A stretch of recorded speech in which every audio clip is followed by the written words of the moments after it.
Good afternoon, everyone, and welcome to this webinar dedicated to battery energy storage. I'm Alexandre Fauquert. I'm an industry banker focusing in the low-carbon energy sectors, and I'm more specifically in charge of looking after the battery storage segment for Natixis. It is a pleasure for me to introduce this webinar, and before we dive into the very interesting content that my colleagues are about to share with you, I just wanted to give you a quick perspective on some of the dynamics of the market and also what is Natixis doing in this sector. So from an industry banker's perspective, what I can say is that battery storage is at the forefront of all the conversation of our clients in the low carbon energy sector. Why is that? So on one side, our power systems are going through unprecedented changes. We have strong penetration of renewables, phase out of conventional power plants, and also low investment in the grids so far. So all of this is resulting in electricity prices going negative and also rising curtailment risks, which is impacting our clients' business models. On the other side, the fast decreasing cost of batteries means that they are becoming one of the most economical solutions to store electricity and therefore alleviate the challenges that I just mentioned.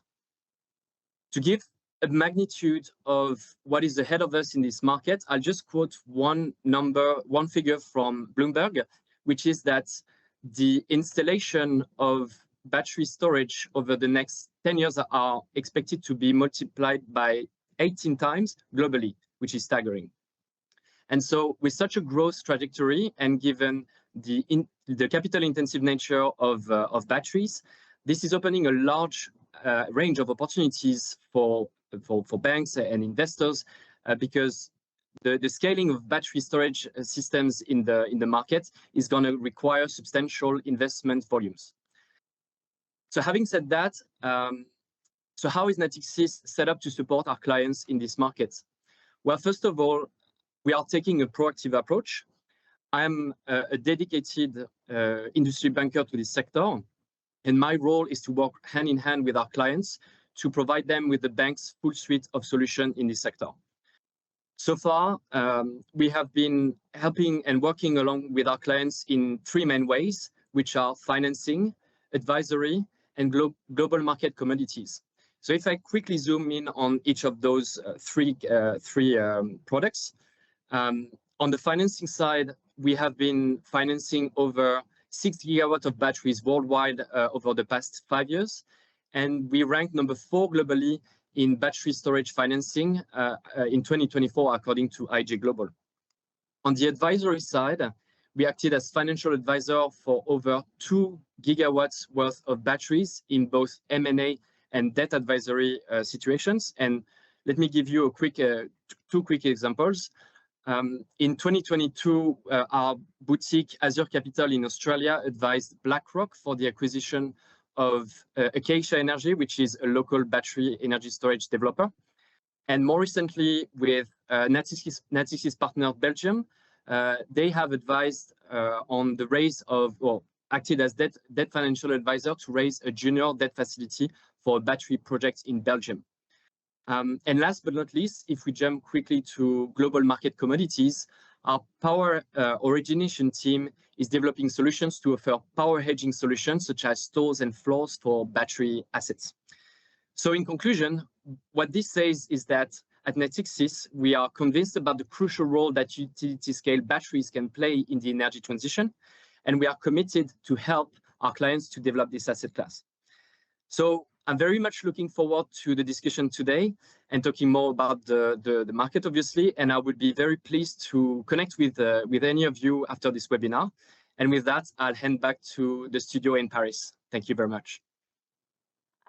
Thank you, Alexandre. I mean, this topic is incredibly important for the bank, but also in general, especially now with electrification and net zero goals set globally. Renewables are taking the larger share of the energy mix. And as we all know, sometimes the sun doesn't shine and the wind doesn't blow. So batteries are really, really essential in this energy transformation. My name is Rita Boutros. I work in the tech research team here at Natixis based in London, and it's truly my pleasure to moderate today's talk on battery energy storage. Joining me today are Eric Benoist. He is our technology research specialist, and he'll go over the technological complexities of the BESS systems and any challenges these batteries have to face. We also have Gary Ng. He's joining us from Hong Kong. He leads the thematic investment for the Asia-Pacific region, and he will give us a clear picture of what's happening in China. Now, China is a country that's currently leading in the energy transition technologies. And finally, we have Ivan Pavlovic. He is our energy transition specialist based here in Paris, and he will go through the financial, business, and regulatory perspectives of the sector. Now, altogether, they've written an amazing paper on battery storage systems. And if you do want a copy of the paper, please don't hesitate to get in touch and reach out for any questions or any inquiries about the content. And please keep in mind that if you have any questions throughout the webinar, there's a Q&A panel, and we will get back to them at the very end. Now, I would like to start with you, Ivan, if I can. And my first question is, if you could explain to us why exactly are batteries so important in this energy transition phase? Thanks, Rita, for the introduction. And I think Alexandre and you have already pointed to the fact that the energy world is undergoing some massive changes. And obviously, one of the key elements today is that we need more and more low-carbon electricity. We need to decarbonize the existing electricity sector. We need to accompany the electrification of uses in transport and industry and in buildings. We also need to produce low-carbon hydrogen to decarbonize some hard-to-abate sectors. And so the electricity demand is set to grow by 2.5 times by 2050. So clearly, whilst the electricity demand is set to grow dramatically in the next 25 years, we also need to dramatically increase our low-carbon electricity sources. And these sources will have to grow 6 times by 2050 to accompany this incremental electricity demand and to support the decarbonization of the world economy. And clearly, in this specific environment, renewable energy sources are very well placed to supply incremental or to satisfy incremental electricity demand because they have strong economics with levelized cost of energy decreasing by 90% over the past 15 years for solar PV sources. And also, and that's a very important element when comparing renewable energy sources with nuclear sources, they enjoy relatively easy deployment. They don't face, social acceptability issues as nuclear sources do, and they are simply easier to deploy. Now, having said that, the accelerated development of renewable electricity sources creates new challenges for present-day grids. You already mentioned it. Renewable energy sources are intermittent, which means that electricity they produce will not necessarily be there when we need it. The second point is because they're intermittent, they create or they accentuate price volatility in wholesale markets, and also the increased frequency of negative price episodes in wholesale markets. In addition, they add complexity in grid management. They also may require additional capex for existing transmission lines to strengthen and expand existing lines to accompany the development of solar and wind sources. And finally, in some instances, like in France, they may create some new operational issues for nuclear operators. And in the case of France, expansion of solar PV production creates an obligation for EDF to increasingly modulate downward its production at midday when solar PV production peaks. So all in all, you see that there is a clear need to smooth the integration of renewable electricity sources in present-day power grids and wholesale markets, and that's specifically the purpose of BESS. Thank you, Ivan. I mean, clearly there's a big role to play for batteries here. But before digging into battery storage systems specifically, it's important to remember that there are many other sources of storage, which is why, Eric, can you maybe give us a quick overview of what's being deployed and currently operational? Yeah, so it's true that there is certainly always a little bit of confusion, in terms of energy storage in general. People think typically that we are unable to store energy for a very long period of time. It's not totally accurate. The storage of electrical charges is, by definition, quite limited, especially for a long period of time. But there are many other ways to store energy in various forms, and I can give you perhaps 2 or 3 examples here. One that comes to mind immediately is the pumped hydro storage, which is probably the most widespread category all over the world. There's probably around 200 gigawatts of capacity worldwide that's growing annually quite quickly. We have about 5 gigawatts of that in France. Now here we're talking about, using cheaper electricity, potentially at night, for example, to pump water from a lower reservoir into an upper reservoir, effectively storing energy in its potential form. And when you need that energy, then basically you release the water back to the lower reservoir, effectively turning that potential energy into kinetic energy, and then activating turbines in the process. Now that's been working very, very well for decades. We could also be talking about compressed air storage, for instance. Here it's a similar idea. You basically use air, you compress it, store it in underground cavern, and when you need the energy, you release that compressed air, you reheat the air, and you expand that compressed air to activate gas turbines again.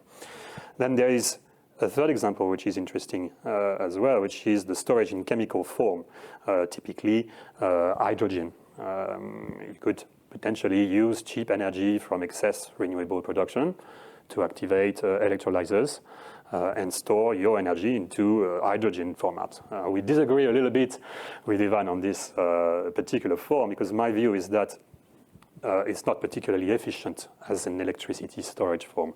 Going from from electricity to hydrogen back to electricity is not an efficient process. But it can be used, in other industrial processes, and can be very interesting indeed to help hard to abate kind of sectors such as steel or cement. There are many other more exotic forms of storage, electromagnetic, thermal, molten salts. They tend to be more niche. They tend to be designed for specific applications. They do work. I think we will probably hear a lot more of them going forward in the next few years. Okay, but given this wide variety of technologies, what's making BESS particularly appealing compared to them? Well, I think if you take again the example of pumped hydro, pumped hydro or compressed air, they are massive infrastructure projects that take sometimes a decade to build, from the moment you are looking for permits and authorization to the moment where you activate your turbines for the first time. It's also a very big upfront investment. Obviously, we're talking about, very expensive project. In the case of battery systems, this is much, much easier, of course, to deploy. It can be done sometimes in months, depending on the kind of regulatory support that you get locally, and Ivan will talk a lot more about this in the coming minutes. Then, batteries are not really site dependent. They don't depend on the geology. You don't need 400 meters of elevation to make them work. Of course, there are some conditions in terms of temperatures. For example, your batteries are unlikely to work very well in the North Pole or in the middle of the desert. But apart from that, they can be, paired with, solar, wind farms, in co-location projects, or they can work on a standalone basis as well. So there's a lot of flexibility with that. I would say they enjoy a very high energy density, which means very simply that they are extremely scalable. In a very small amount of space, you can put a lot of energy.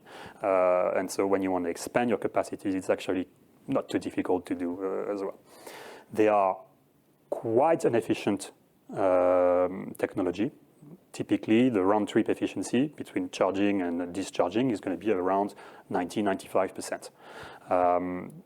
again, that's much better than pumped hydro, which is around 80, much better than compressed air, which is around 70%.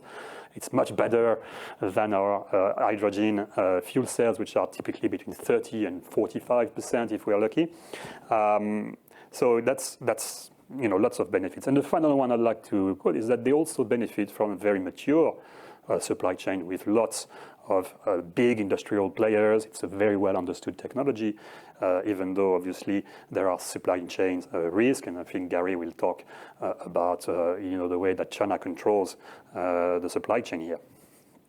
Okay, that does sound like the perfect solution. But to my knowledge, battery systems rely heavily on lithium-ion technologies, and this also creates significant challenges. Can you explain that a tiny bit? Sure. So there's about 85 to 90%, I would say, perhaps even more, of the entire BESS ecosystem, which is reliant on lithium-ion technologies, even though within that you have different chemistries from nickel, manganese, cobalt, and more recently iron phosphate chemistries. Now, you are correct. Lithium brings a lot of challenges, and the first one to have in mind, I think, is the sustainability issue that is associated with the extraction of those minerals and of lithium in particular. So you probably heard those batteries that were quite heavy in cobalt were associated with problems of human rights and human rights violation, child labor, and things like that. Now, thankfully, these batteries were quite unstable thermally, so the industry actually moved away from them and into more stable chemistries like lithium iron phosphate, which have basically zero cobalt in the mix. But if these new chemistries are good for human rights, they are actually not so good for environment. The extraction of cobalt is an extremely polluting process. That you're basically to pump millions of liters of water, mineral-rich water, out of the ground into evaporation ponds. It's a big issue in terms of using water and polluting waters. Then you have to use toxic chemicals to separate lithium from the rest of the material. You have lots of solvents. Now, all of that can leak into the ground, into rivers. It is a problem for biodiversity and so on and so forth. This brings me to my next questions. Since sustainability is an issue, there should also be a question around recycling. I mean, these batteries, they're still relatively new, but in a few years, they're going to reach the end of their life cycle. Can they be recycled? They can be recycled. And you're right to mention that it's actually a problem that is growing in a way. I think the IEA was estimating that between now and 2030, the capacity in recycling is going to be multiplied by 5 worldwide. So it's a very significant effort indeed. Now, the main technology here to recycle battery is hydrometallurgical recycling, which again uses things like sulfuric acid, hydrochloric acid, and all sorts of very toxic solvents. Now, it works very well. You can recuperate between 90 and 95% of your lithium, but it also generates tons of wastewaters, and that is a problem that has to be dealt with as well. But even beyond recycling and sustainability, there's also pure questions of the technology and design behind these lithium-ion batteries. Yeah, so I mean, for me, that's one of the main issues, of course. The main problem with those lithium batteries is definitely wear and tear. Yeah. Okay. Best case scenario today, you can probably use, assuming 80% depth of discharge, you can probably use your batteries for maybe 7,500 cycles of charge discharge. So if you assume, let's say, if you assume 1 cycle per day, that's 20 years of lifespan. In practice, I think most of those systems are more used for 10 to maybe 12, 13 years on average. Now, the initial cost of those batteries, even though it's basically gone down a lot over the past 15 years, is still, relatively high, around $150 per kilowatt hour on average at a global level in 2025. There are big disparities between countries, and I'm sure, again, Gary will talk about China and how cheap, the technology can be in China. But what this means is, unlike what you get with a pumped hydro storage facility, which is going to work very well for 50, 60 years, you've got a lot less time to kind of get a decent return on your investment here, which means, the technology is basically designed for short duration applications of maximum 2 to 4 hours, and you have to multiply those very short cycle as much as you can to extract a proper revenue. Now, this, in the context of intermittent energy, is a bit of a problem because sometimes, as you mentioned, the wind doesn't blow, the sun doesn't shine for more than just a few hours. It can be, days, sometimes weeks. And so batteries need to be able to evolve towards, I would say, longer duration applications as well, in a way that is financially viable. So the initial capex has to go down further so that it can make sense. It makes sense then to basically discharge those batteries for 8 hours, 12 hours and more. I mean, given all these challenges, how do you think the industry is addressing them? What kind of innovations are emerging to overcome them? I know, first of all, there's a lot of research and development happening in the, let's say, traditional battery ecosystem. New advanced materials, new anodes, new cathodes, electrolytes, to kind of make those batteries more, higher performance solutions, in particular to extend their life beyond the 7,500 cycles that I just mentioned. There's a lot of work as well on improving the density of those systems by making the cells much bigger. That all of that basically is going to make those systems probably more relevant going forward. That said, personally, I don't believe that lithium systems will be best positioned to really address the problem of long duration storage. For that, it is likely that we are going to need different kind of chemistries altogether. So sodium-ion chemistry is one. It's got many advantages. First of all, it's a lot cheaper than lithium. It's not entirely controlled by one big country, so it's easier to procure as well. It could make for a very cheap, battery from a capex perspective, and if it's cheaper, then you can basically use it easier. It's easier to use for long duration applications. There are problems of density. There are problems of lifespan with those systems as well. So there's still a lot of research needed. And I think vanadium flow batteries, and maybe we should show that beautiful diagram that Rita has spent at least 3 days making on PowerPoint that shows how a vanadium redox flow battery works. Here, really, the idea is that you're going to release basically and store energy in through redox reactions that are reversible in liquid electrolytes that are placed in separate tanks. Now, the idea with that is very flexible in terms of your discharge, duration. You can really go for long hours. It can also last for 20 or 30,000 cycles. So that's a very, very promising technology, in my opinion, that we are going to see more of in the coming years. I've read about a more creative approach to one, which is a vehicle to grid. Can you maybe explain that? For a second there, when you said creative, I thought you were going to ask me about Bitcoin mining, replacing batteries in the different grids. But yeah, you're right. Vehicle to grid is another interesting way to do that. The idea here is to say, if best batteries are difficult to procure or too expensive or too complex, actually we already have thousands and thousands of smaller, lithium batteries disseminated everywhere in the country in the form of your electric vehicles batteries.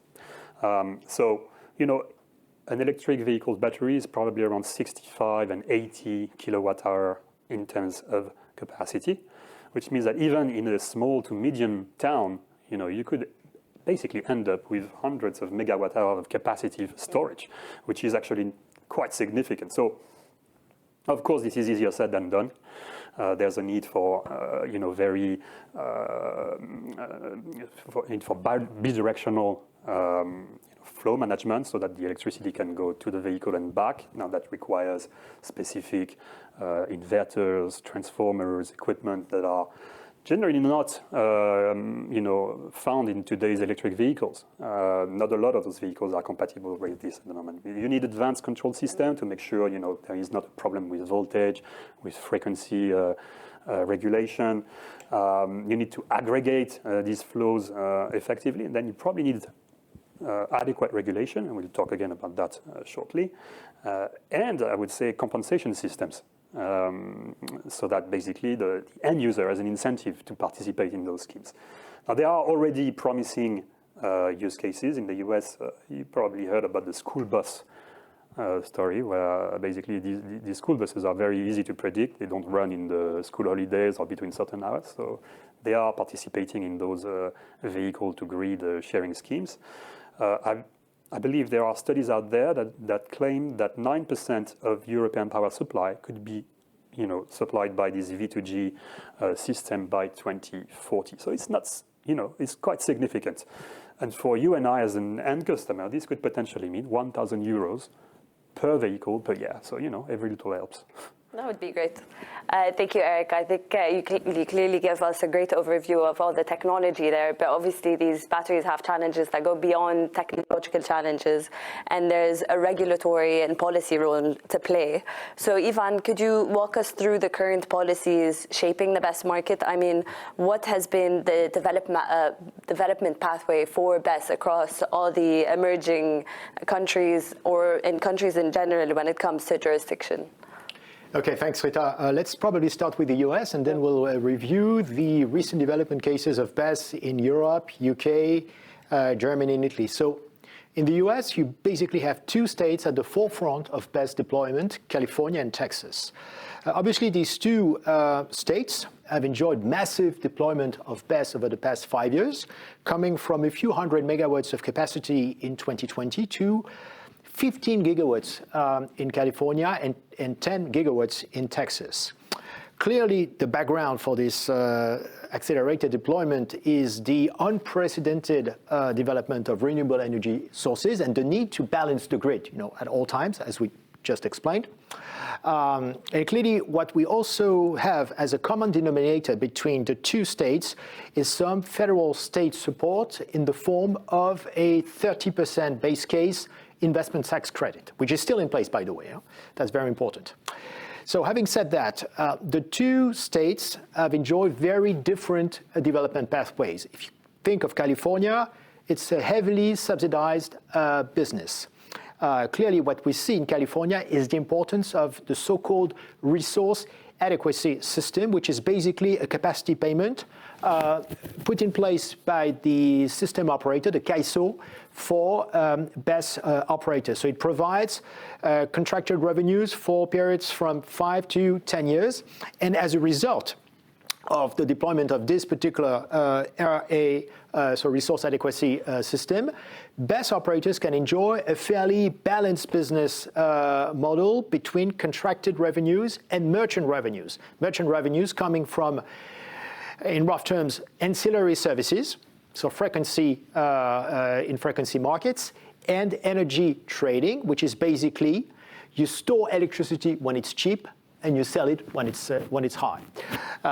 And so California, yes, is a subsidized market with a balanced business model for BESS operators between contracted and merchant revenues. Now, Texas is a completely different story. It's a full merchant play, no capacity payment in place. And so the dramatic development of BESS capacity we have seen over the past 5 years is solely attributable to merchant opportunities, either on the ancillary services side or on the energy trading side. Now, what is quite interesting when looking at both states' development pathway for BESS is that they are now facing the same issues. In particular, the saturation of frequency markets, which is increasingly driving BESS operators for a shift in revenues from ancillary services to congestion services. So basically, helping grids, so physical assets, overcome issues in connection, bottlenecks in connection to the rapid uptake of renewable energy sources. So that's for the US. Now, if you think of the UK, so the approach is a little more recent, with a high level of state intervention. The government has really been instrumental in pushing the development of BESS through two key measures. The first one is the redesign of the balancing market to allow for greater BESS participation. And then the second intervention is the inclusion of BESS in capacity market auctions. Very important. So for BESS operators to benefit from contracted revenues as they contribute to the supply side of the electrical system. Now, having said that, the rapid expansion of BESS in the UK shows that the sector as a whole is facing very similar issues as the ones seen in California and Texas. We see already early signs of frequency market saturation, and we see a search for new revenues. And these revenues may take the form of tolling agreements between BESS operators and utilities. So in a sense, what a tolling agreement is a contract whereby the buyer enjoys the right to run the battery in predefined conditions. And so basically what we see is a growing appeal of tolling agreements for BESS operators to secure contracted and predictable revenues over potentially substantial periods. In the very first tolling agreement signed in the UK was for 2 years, but we see signs of tolling agreements in other jurisdictions with durations of 5, 7, or even 10 years. So how about the EU? I mean, you've already mentioned that Germany and Italy are emerging as very active markets. Do these countries rely on the same support schemes for BESS investments? Yeah, when we take the example of Germany and Italy, we see that they are relatively late movers in the field of BESS with very significant ambitions. One of the common factors behind this BESS ambition is clearly net zero climate targets by 2050 and the need to accelerate the deployment of renewable energy sources. Just by way of illustration, just to give you the magnitude of the challenges facing the two countries' electricity systems, Germany has set for itself a target to deploy 2 gigawatts of renewable electricity sources by 2030. And in Italy, it's smaller, but still very substantial, with 60 gigawatts of capacity additions in the next 5 years. Now, having said that, what we see is that for BESS deployment, the two countries have very different features. And clearly, Germany is probably emerging as a very interesting play for pure merchant revenues in the BESS business. Why? Because the German wholesale market is a very liquid one. Just to give you an example, 15 to 20% of electricity traded in Germany is traded in the intraday market. Also, what we see, because of the rising penetration of renewable energy sources, is that this market is very volatile and is much more volatile than the Italian market, resulting in very wide price spreads in the market. And finally, because of these, I would say, volatility and high penetration of RES in the electricity system, we see very solid prospect for contracted revenues, but with private players. That's the difference, for instance, with California, and as we will see with Italy, in the form of tolling agreements, again, signed between BESS operators and utilities. And so as a result, what we see is 180 gigawatt of BESS projects being currently in the queue. Now, in Italy, the story is different because, as I mentioned, the market is less liquid. And so basically, the development of BESS capacity has relied on heavy public intervention in the form, for instance, of early auctions for frequency services or capacity additions, and more frequently through the MACSE auction, in the auction of tolling agreement, but signed between BESS operators and the system operator itself, Terna.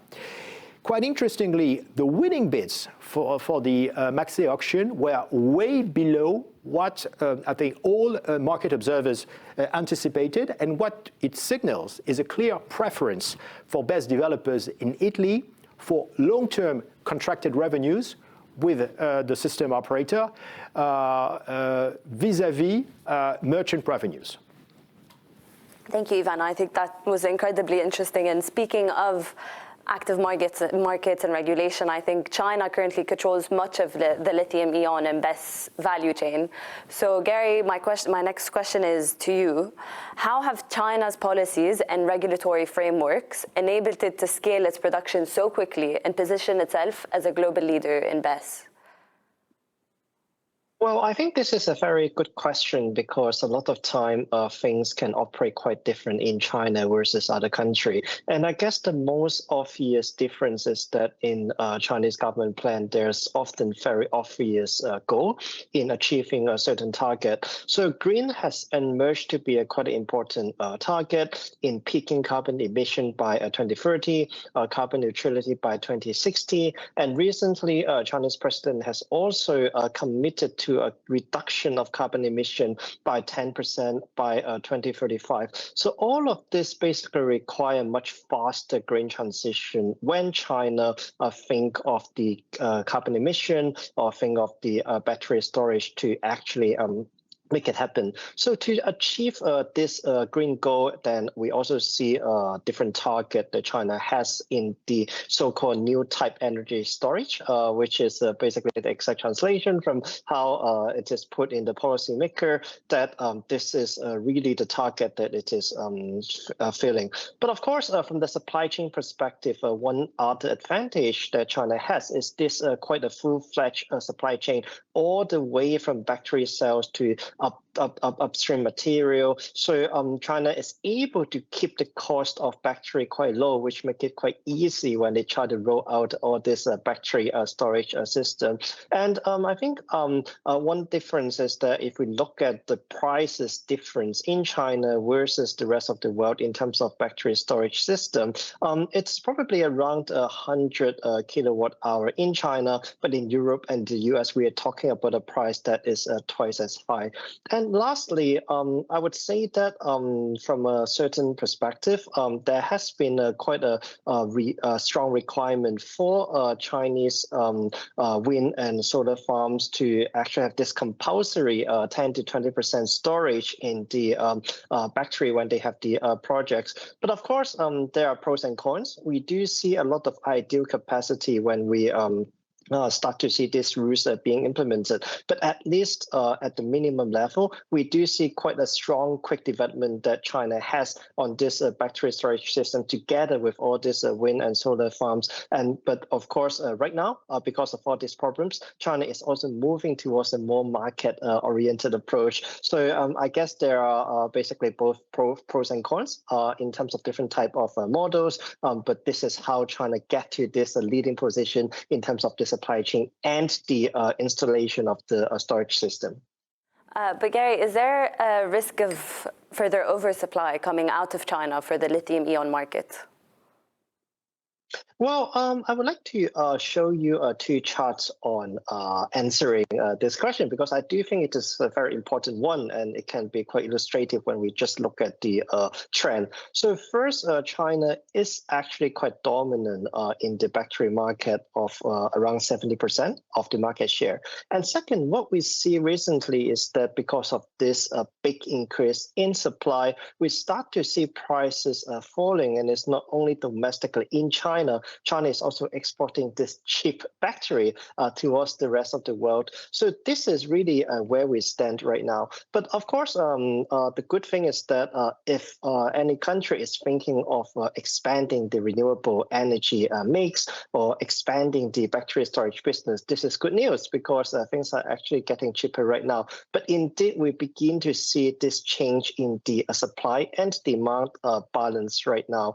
So I guess another point that we really need to look at is that we do know that in China, it's quite a common belief for companies to sacrifice the short-term profitability to gain market share, to drive up competitors. I do see this as one of the biggest risks in further lowering prices and probably increasing further capacity as well. But having said that, I do think there's also some stabilization factor from the demand side.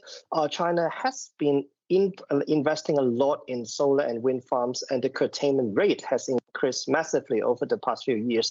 It means that even domestically in China, China will need to move further to battery storage and investment in power grid in order to capture all this electricity. And globally, I guess Ivan and Eric has already talked about, so we do continue to see quite strong demand on the storage side. So at this point, I'm not too worried about overcapacity issue like some of the other sectors like steel or cement, etc. But definitely, I guess prices will go down further down the road. I mean, speaking of expansion, especially China's expansion in international markets, do you think, how will US tariffs constitute as an obstacle for its commercial success in the months and years ahead? Well, I guess the biggest question here is really whether there are other alternatives from these products that China is producing. And for example, is there any, someone can produce batteries with a better value for money, or someone can produce a much higher quality battery that can fully outpower China. So with the US tariff, I think it will definitely make it harder for China to export goods to the US, but not really necessarily to the rest of the world. And the reason is very simple. For now, a lot of Chinese firms, they are exporting more to non-US country. At a certain point, is also cutting prices to make it more attractive. But what we see, especially, for example, from today's latest September export data, is that China has been quite successful in exporting more to Europe, ASEAN, and a bit less to the US. And second, as firms from China sell all these batteries to other countries, one very big difference versus the past is that we do see more Chinese firms trying to invest overseas to mitigate these geopolitical tensions that other countries may have. So I would say this will be quite a structural trend that we won't only see export of batteries from China towards the rest of the world, but also China produce batteries in other countries as well.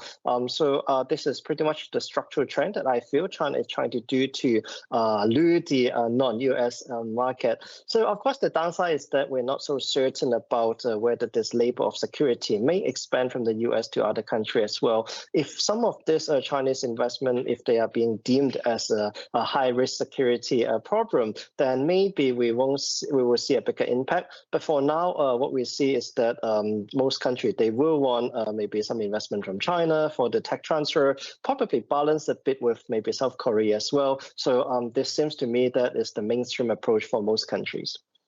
Thank you, Gary. And I think my final question to you is, China is clearly dominating when it comes to lithium-ion batteries, but it does not stop there. China invests heavily in its innovation in new chemistries and R&D that Eric already went over. But do you see China maintaining this domination in next-generation storage technologies?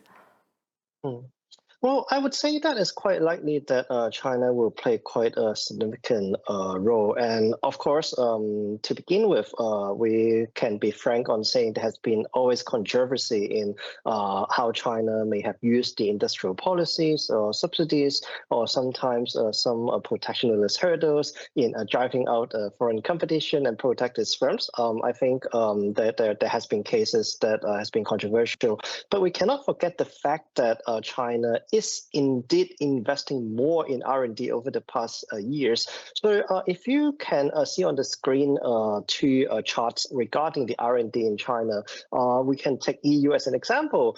China has already surpassed EU 27 in the R&D in nominal value and also percentage of GDP since 2021. So this is really the main factor beyond whatever practices that we mentioned, that China is investing more in a lot of new technologies. And batteries is definitely one of the focus that it has. So this basically means that we may actually see more tech breakthrough in China. Certainly in the future, we can recall to something similar to the DeepSeek moment earlier this year. So I would say that with this trend, unless other countries really catch up with China in the degree of investment, it's quite possible that I would say China has the very big market to support this R&D to fill into this positive cycle to make sure that it has quite an important role in the sectors you mentioned. Thank you so much, Gary. That was very interesting.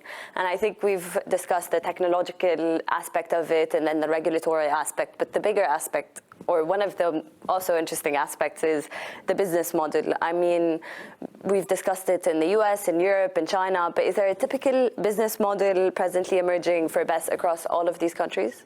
Well, not really, Rita, because if you think quite schematically at the sector, you see that there's a variety of potential revenues to be extracted from BESS assets. Basically, two main streams. The first one, as I already mentioned, is the merchant type of revenues, can be ancillary services, but their value is actually very much dependent on the level of BESS penetration in various jurisdictions. And the second stream of merchant revenues comes from energy trading. So I mentioned this energy arbitrage between periods where electricity is abundant and periods when the electricity is scarce. So that's for the merchant stream of revenues. The other stream is from contracted revenues. And here again, you have lots of opportunities and options depending on the local context for BESS operators. It can be contracted revenues with a system operator. I think I took examples from the MAXE auction recently held in Italy. You also have the resource adequacy mechanism in California. And what you see also developing is a set of revenues like tolling agreements that are concluded between BESS operators and utilities. Now, clearly, calibration of all these streams of revenues is part of something that is very important in the sector from a business model perspective, is revenue stacking. So BESS operators will actually decide to allocate revenues depending on where they think BESS can optimize its asset value. However, looking at revenue stacking, you see that it's never set in stone. Clearly, what we see is that it's always context depending on whether there's some regulatory push for BESS, allowing, for instance, the system operator to enter into long-term contracts with BESS operators.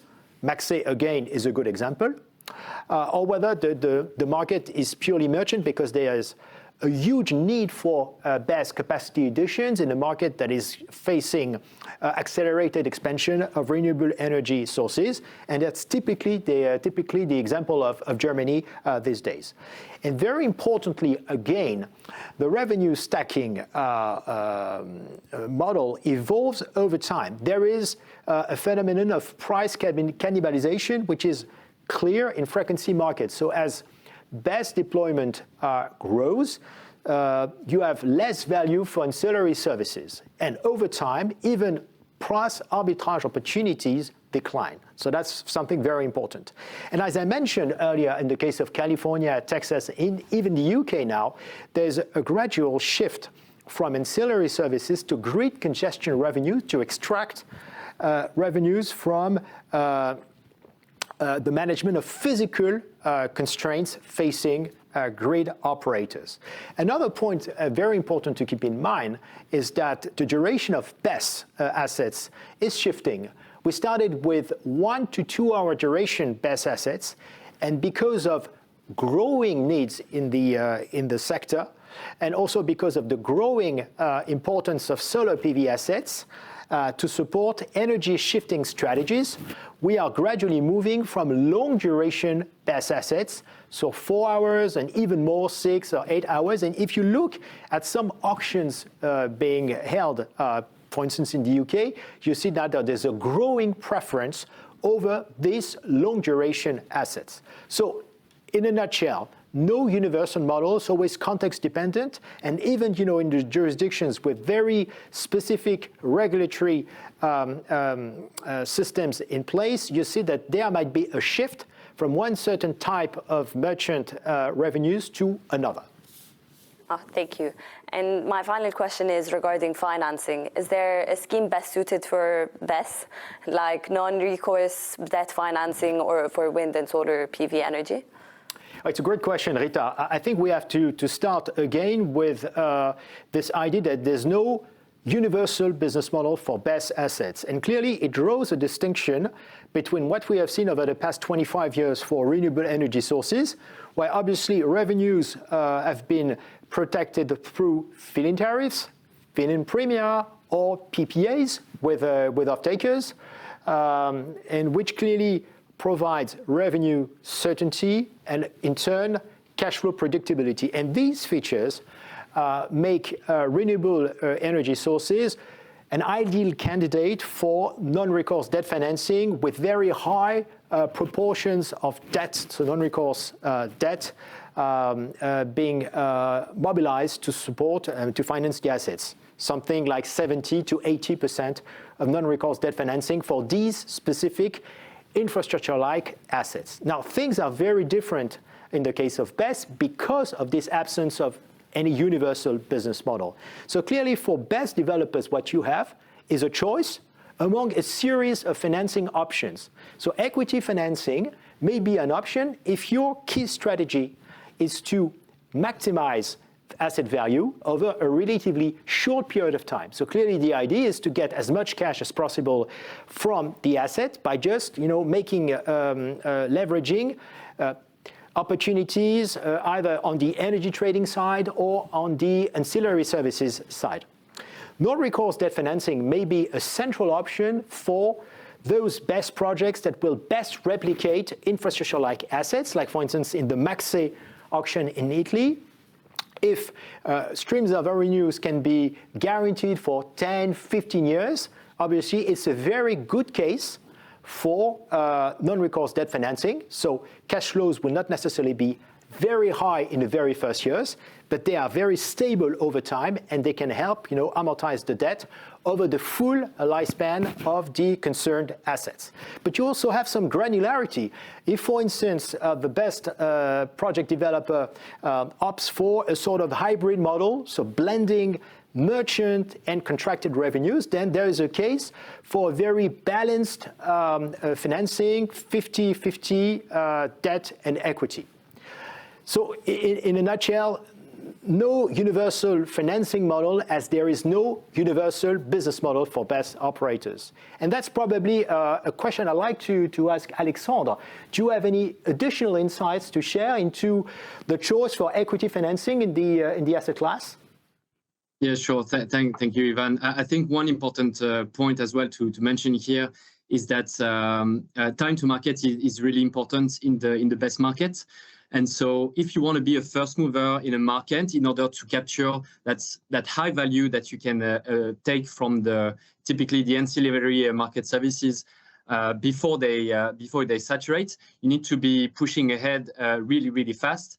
And at the same time, given the high merchant nature of those revenues, generally banks, they're not comfortable lending money against this type of merchant cash flows, right?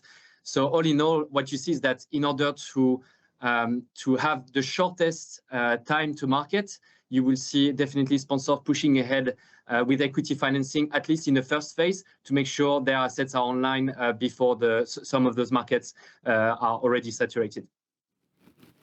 Thank you, Alexandre, and thank you as well to Eric, Ivan, and Gary. I think everything was very insightful. And what's clear to me, and I think to everyone, is that battery energy storage systems are at the very core of global energy transition. But as we've heard today, there's still a lot of challenges, from technology to sustainability, recycling, regulation, and obviously the costs and economics behind all these systems. But also, it just means that we'll have to certainly keep an eye out on the sector and all the aspects and keep it on our radar in the next few months and years. I think we have about 5 minutes maybe for questions. Yeah, so there's a question here, which is actually probably 3 different questions in one. So I'm going to read it. It seems in France or other countries already have a relatively lot of solar PV plants. New capacities will start destabilizing distribution network. We saw it in Spain last summer. Hence, do you think storage will be forced on every new project? I suppose the question is, does every new project in solar or wind going to have to basically co-locate with battery systems to obtain permits? And the second question that goes with that is this going to actually increase or decrease the price of the renewable energy that comes out of those projects? Well, I can tackle this question, Eric. So I think this question derives a general reflection on how renewable energy sources are integrated in present-day electricity systems. A key point, what actually has driven an interest in BESS for co-located projects is the risk of curtailment. So basically, the risk for operators of renewable energy sources to scale down their production simply because in times of oversupply in the grid, any addition from renewable sources may destabilize the grid. And so the curtailment risk is really at the core of all regulations in present-day electricity systems. So, and basically what it means is that either the system operator can force the operators of renewable energy sources to actually scale down their production to avoid any imbalance in the grid, or basically what operators of RES will do to avoid any episode of negative prices is simply to scale down electricity production to avoid, selling, at zero their output. So clearly with these elements in mind, I think there are clearly very strong incentives for developers of RES to smooth the integration of their output in present-day grids. And so BESS is part of the answer, but BESS does not drive the answer because it's already there. And I think we should add a few words about what's happening in Spain. It's true that there's been a lot of talking about renewable energy destabilizing the networks, but I think we should be slightly nuanced over this affirmation. There's no such thing as renewable energies being particularly bad or good for the network. The network is just a very complex system, and if you change part of that network, then you introduce, let's say, instabilities elsewhere in that same network that have to be compensated somehow. And so the problem is, to avoid further situations like the one we've had in Spain or other places for that matter, yes, we need to upgrade the network. And it's not just about batteries. Batteries is an important element, but it's also about the architecture of the network. It's also about the cabling, the interconnectors. It's about making sure that we can export, energy whenever needed. So there are, lots of questions as well about the technology of those battery systems. That grid forming versus grid following inverters, the type of, functionalities that these batteries are going to be able to provide for the network over the next few years are much more complex, much more advanced and sophisticated in a way than what the systems have been able to provide so far. And I think that's a key thing to keep in mind at the moment. That really there's a lot of investment that has to go into different technologies as well within those battery systems, so that proper frequency regulation, proper synthetic inertia, proper voltage control can basically be provided. Any other questions? We have this one. Yeah, we have 1 minute. So. Do we have time for the last question? Or? Mm-hmm. Okay, so there's this one question saying, do we have an idea of the share of battery storage needed in a network that primarily runs on renewables? Is it 30, 40, 50% for total production capacity, or is there a limit? I think it's always context dependent because taking the example of France, the reason why BESS has not, been deployed massively thus far is that we have a fairly balanced mix of nuclear and hydro capacity. And with hydro capacity, we have pump storage assets, which help, provide some flexibility to the system. So I think in a nutshell, I think that the proportion of BESS that is needed to support smooth integration of RES is really dependent on the jurisdiction's electricity mix. So no universal answer again. Yeah. You can't generalize anything apparently. I think thank you for everyone again for the talk. It was really interesting. I don't think we have a lot of time for any more questions, but It was a very interesting topic. And once again, if anyone enjoyed the topic, there is a paper that's being published on battery energy storage systems that covers everything and more that we discussed today. And yeah, thank you. Thank you very much. Thank you very much. Thank you very much. Thank you.